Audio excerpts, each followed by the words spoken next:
As many manufactured items are improved or revised over time, the LS1 was no exception. So GM put all their chips on the table and sought to improve this already legendary engine. How might they improve on an almost perfect engine? It's simple. Just throw some more power at it. What would they call this more muscular LS engine? Well, it's not as simple. The LS1 was the first of the lineup, and the second was called, well, you guessed it, the LS6. Let's take a deep dive into that. They named it the LS6 instead of the LS2 because General Motors was saving the higher numbers for the more powerful engines in the future. In the year 2001, as the LS1 was getting updated, General Motors decided to release the brand spanking new LS6. This shiny new engine had an identical 5.7 liters to the LS1, and the bore was 3.898 inches and the stroke was 3.622 inches, which was also identical to the LS1. It had a higher redline at 6,500 RPMs and was only offered with the T56 6-speed manual, so shifting your own gears was your only option. The cylinder heads were revised for better airflow and compression was upped to 10.5 to 1. The camshaft had a more aggressive profile with the lift and duration increase to take advantage of the new cylinder head design. The pistons were also stronger, where they were now forged aluminum.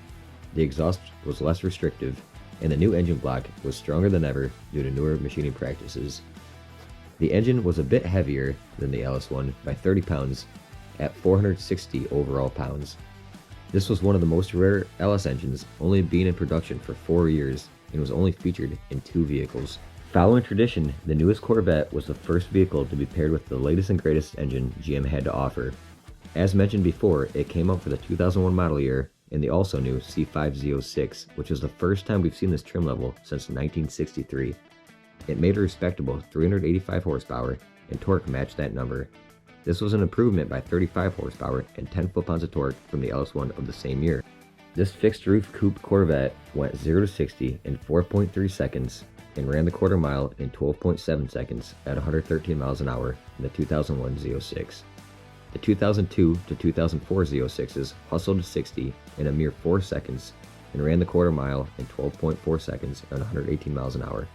Their top speeds were 168 miles an hour and 171 miles an hour, respectively. And this car was a featherweight at 3,118 pounds. Now for the so far anomaly of the cars that obtained the freshly crafted small block. The 2004 Cadillac CTS-V was the first Cadillac to ever feature the LS architecture, and also the first luxury car. But don't let this fool you.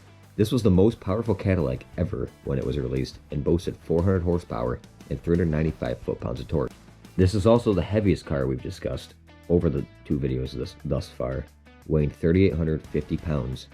Regardless of that, this V-Series Caddy rushed to 60 in a mind-bending 4.6 seconds and was governed at a nice round 163 miles an hour.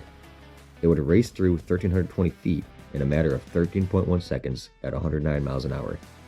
The CTS V1, as it's also known, only held onto the LS6 until 2005, which was then replaced by the larger displacement LS2, which will be talked about in a future video. The LS1 was a great engine, and it really paved the way for what the LS6 could be. It would keep everything that the original LS engine was good at, but then improve in areas where it would further succeed. This engine was built to be abused and to make more power, and it was more analog with the manual transmission being the only offering. I really hope you guys enjoyed this video, and I'm so thankful the last episode received as much support as it did. I had no idea how these videos would do, or if you guys would really enjoy watching them even, but I really enjoy making these videos for you all, and really love talking to you in the comments. I'm doing my best to make these videos as high quality and informative as physically feasible, so I apologize for the inconsistency, as I'm kind of new to this. On the next episode, we'll be talking about the LS4, which is definitely the weirdest of the LS group. And I would like to thank you guys so much for watching this video, making it to the end, and I hope you guys have a great rest of your day. I'll see you soon.